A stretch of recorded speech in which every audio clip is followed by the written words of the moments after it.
Immunity एकदम known हो आप इम्यूनिटी से कि बॉडी की पैथोजन से फाइट करने की जो एबिलिटी है, इट इज कॉल्ड इम्यूनिटी। ठीक है, क्लियर था बिल्कुल, कोई डाउट नहीं है इम्यूनिटी के अंदर। इसको हमने 2 पार्ट में डिवाइड किया था, इनेट और एक्वाइर्ड। इनेट का मतलब जो आपको बाय बर्थ गॉड गिफ्ट मिली है, वो आपको इनेट इम्यूनिटी है। ठीक है, और एक्वाइर्ड जो आप एटमॉस्फेयर में आकर के एक्वायर करते हो। एटमॉस्फेयर का मतलब है नेचर में आकर के एक्वायर करते हो, वैक्सीन के थ्रू एक्वायर करते हो, समझ रहे हो ना मेरी बात, या आप मदर के थ्रू एक्वायर करते हो लाइक प्लेसेंटा, या आप ऐसे भी कह सकते हो, ठीक है, यहां पर, ठीक है, इन्फेक्शन के थ्रू एक्वायर करते हो, it is called acquire immunity. तो इनेट और एक्वायर्ड 2 पार्ट में डिवाइड किया। अब इन 2 टाइप की इम्यूनिटी को हमने 3 लाइन ऑफ डिफेंस में डिवाइड किया। First line of defence, second line of defence, third line of defence. तो जो इनेट इम्यूनिटी है, जो गॉड गिफ्ट है, नेचुरल है, नॉन स्पेसिफिक है। नॉन स्पेसिफिक का मतलब है सबके लिए कॉमन है। ठीक है, जबकि जो मैंने बताया था एक्वायर्ड, वो स्पेसिफिक है। कोरोना के लिए अगर इम्यूनिटी होगी तो कोरोना पे ही काम करेगी। ठीक है, यानी जिसके लिए बॉडी में इम्यूनिटी डेवलप होगी तो उसी के लिए काम करेगी। जो आज हम क्लियर करने वाले हैं कि चक्कर क्या है, क्या डेवलप होगी, इम्यूनिटी क्यों बोल रहे हैं, वो सारी मैकेनिज्म आज हम क्लियर करने वाले हैं। ठीक है, तो जिस पैथोजन के लिए डेवलप होगी वो पर्टिकुलर पैथोजन पे ही वर्क करेगी, वो स्पेसिफिक हो गई। ठीक है, तो यहां हमने फर्स्ट लाइन और सेकंड में डिवाइड किया, और आज हम जो ये स्टार्ट करने वाले हैं एक्वायर्ड, वो थर्ड लाइन ऑफ डिफेंस है। First line of defence, second line of defence दोनों ही कैसे हैं बेटा, आप बोलोगे नॉन स्पेसिफिक हैं, पर फर्स्ट एक्सटर्नल है और सेकंड इंटरनल है, ये डिफरेंस आ गया। थर्ड स्पेसिफिक है पर ऑल्सो इंटरनल। ठीक है, ये इस पे एक क्वेश्चन मिल जाएगा आपको। अब which of the following included in, ठीक है, first line of defence, physical barrier और फिजियोलॉजिकल बैरियर। फिजिकल मतलब एनाटॉमिकल, यानी स्किन हो गई एक तो आपकी डेड स्किन, और एक म्यूकस की जो लेयर है, मेम्ब्रेन है, वो मेम्ब्रेन हो गई, दोनों फिजिकल बैरियर में आते हैं। फिजियोलॉजिकल बैरियर यानी इंटरेक्शन, सीक्रेशन। अब सीक्रेशन में आप समझ गए भाई, आईज डायरेक्टली एटमॉस्फेयर के कांटेक्ट में है तो tear secretion, saliva directly atmosphere के कांटेक्ट में है, ठीक है, तो सलाइवरी सीक्रेशन, सलाइवरी का सीक्रेशन। और आपका जो HCl भरा हुआ है स्टमक के अंदर, इट इज ऑल्सो, ठीक है, included in physiological barrier. Clear था बिल्कुल। अब बात आती है भाई, फिजिकल बैरियर क्लियर हो गए, फिजियोलॉजिकल बैरियर क्लियर हो गए, ठीक है, दोनों किसमें इंक्लूड होते हैं, फर्स्ट लाइन ऑफ डिफेंस। अलग कर दो फर्स्ट लाइन ऑफ डिफेंस। अब बात करते हैं सेकंड लाइन ऑफ डिफेंस। ठीक है, सेकंड लाइन ऑफ डिफेंस बस इतना है, ये भी नॉन स्पेसिफिक होता है, इनेट में इंक्लूडेड है, ठीक है, बट ये एक्सटर्नल की जगह क्या हो जाएगा, इंटरनल हो जाएगा। तो उसमें एग्जांपल क्या क्या याद रखने हैं, एक तो साइटोकाइन बैरियर याद रखो, जो मैं आज कराने वाला हूं, बहुत इंपॉर्टेंट है जो आज मैं कराने वाला हूं। ठीक है, इसके अलावा 3 मैं करा चुका हूं, सेलुलर बैरियर करा दिया मैंने, ठीक है, इन्फ्लामेटरी करा दिया मैंने, फीवर करा दिया मैंने। ठीक है, जिसमें सेलुलर बैरियर ने बताया था वो कौन से सेल हैं जो नॉन स्पेसिफिकली किसी भी टाइप के पैथोजन के अगेंस्ट वर्क करना स्टार्ट कर देते हैं, आप समझ गए होगे। ठीक है, फैगोसाइटिक सेल और non phagocytic cell. Phagocytic cells की बात करते हैं तो हमने 2 टाइप के बताए थे, जो ब्लड में होते हैं वो न्यूट्रोफिल्स, ठीक है, न्यूट्रोफिल्स, और ठीक है मोनोसाइट्स होते हैं, और जो टिश्यूज में होते हैं वो मैक्रोफेज होते हैं। ठीक है, तो ये फैगोसाइटिक सेल्स हो गए। ठीक है, और नॉन फैगोसाइटिक सेल्स में क्या याद रखना है आपको, नेचुरल किलर सेल, जो एक्चुअल में वायरस इन्फेक्टेड सेल, यानी इस समय कोरोना के टाइम पर यही एक्टिव होते हैं, और कैंसर सेल के अगेंस्ट काम करने का काम करते हैं, बेहतरीन सेल है। ठीक है, तो ये हो गया सेलुलर बैरियर। तो सेल आपको याद रखना है, इसमें PMNL या PMNC भी बोल सकते हो, पॉलीमॉर्फो न्यूक्लिएटेड सेल या पॉलीमॉर्फो न्यूक्लिएटेड लिम्फोसाइट, ठीक है, जो न्यूट्रोफिल्स को बोलते हैं। ठीक है, तो सेलुलर बैरियर एकदम क्लियर थे, अलग कर देते हैं। अब सेलुलर बैरियर के बाद हमने बात की थी, ठीक है, इन्फ्लामेटरी। अब इन्फ्लामेशन क्या होता है भाई, इन्फ्लामेशन कोई एलर्जी नहीं है। इन्फ्लामेशन समझ रहे हो ना, एक बॉडी डिफेंस का सिस्टम है। जब भी आपके टिश्यूज में इंजरी होती है, समझना, कई बच्चे समझते हैं कि हिस्टामाइन निकला, हिस्टामाइन तो एलर्जी करता है, मास्ट सेल तो एलर्जी कॉजिंग होते हैं, तो इन्फ्लामेशन क्या एलर्जी की वजह से होता है ना बेटा, इन्फ्लामेशन एलर्जी की वजह से नहीं होता। ठीक है, इन्फ्लामेशन तो एक बॉडी डिफेंस सिस्टम है। जब भी आपके टिश्यू इंजर्ड होते हैं तो इन इंजर्ड टिश्यू को प्रॉपर तरीके से रिपेयर करने के लिए उस रीजन में इन्फ्लामेशन स्टार्ट हो जाता है, जिससे रिपेयर सिस्टम आपका फास्ट हो पाए।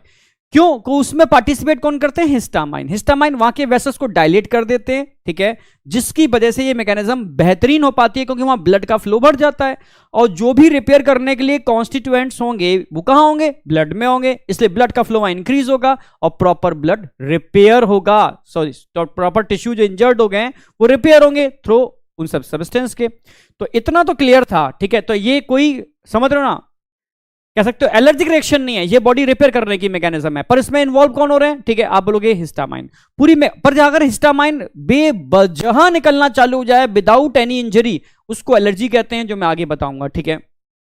उसके लिए भी हिस्टामिन होता है, बट वो अलग कंसेप्ट है, अलग समझाएंगे उसको।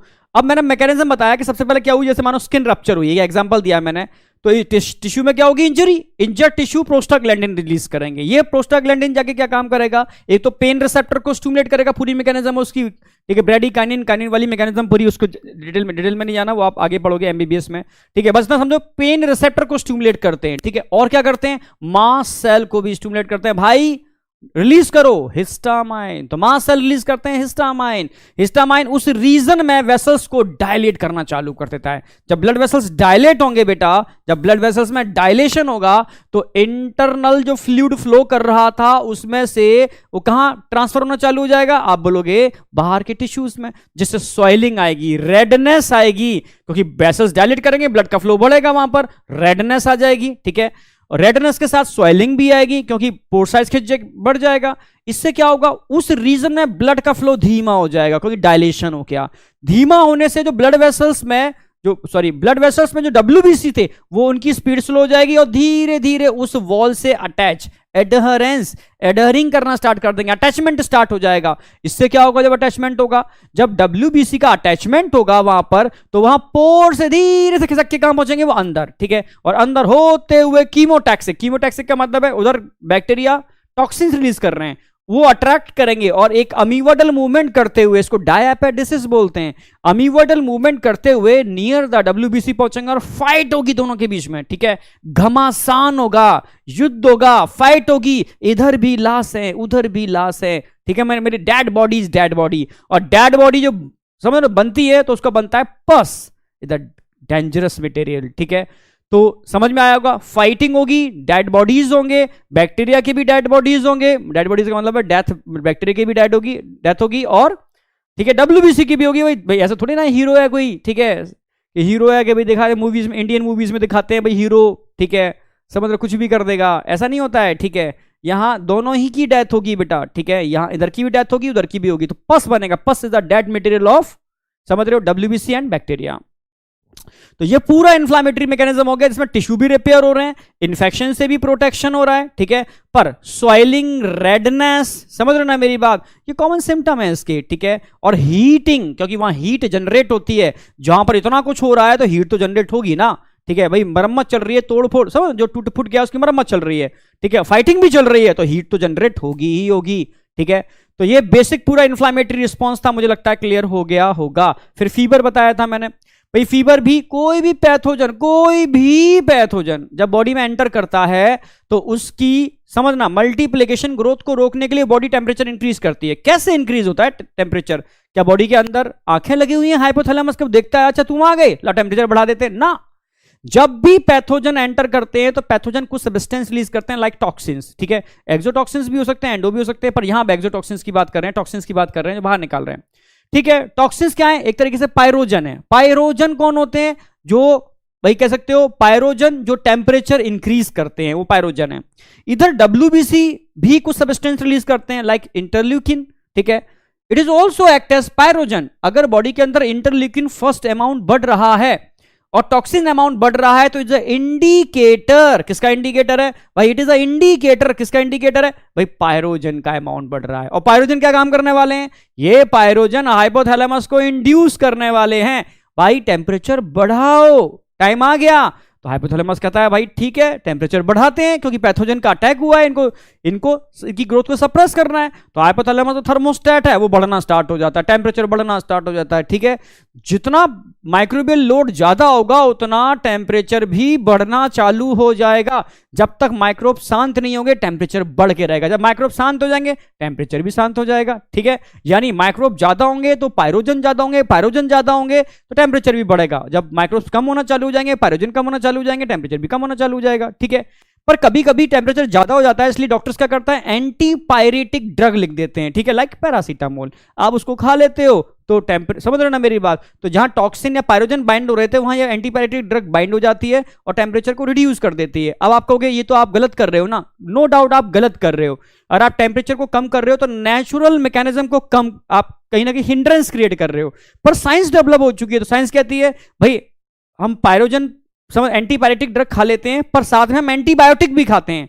अगर आप एंटीबायोटिक नहीं खाते हो तो दो तरीके हैं, एक तो बॉडी खुद क्या करेगी, उसको किल करने का काम करेगी अगर बैक्टीरिया है। वायरस के केस में भी बॉडी खुद ही किल करती है, कैसे करती है मैं समझाने वाला हूं आज, ठीक है।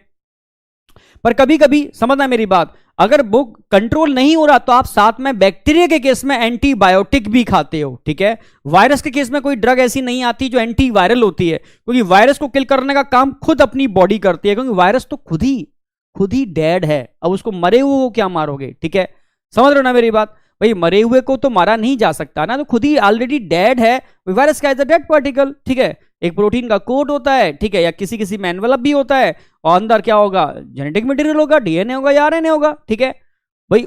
और तो कुछ है ही नहीं ना, उसके बाद डेड पार्टिकल है वो, तो किसी लिविंग सेल के कांटेक्ट में आ जाएगा तो बस फिर उसमें जाना जाएगी।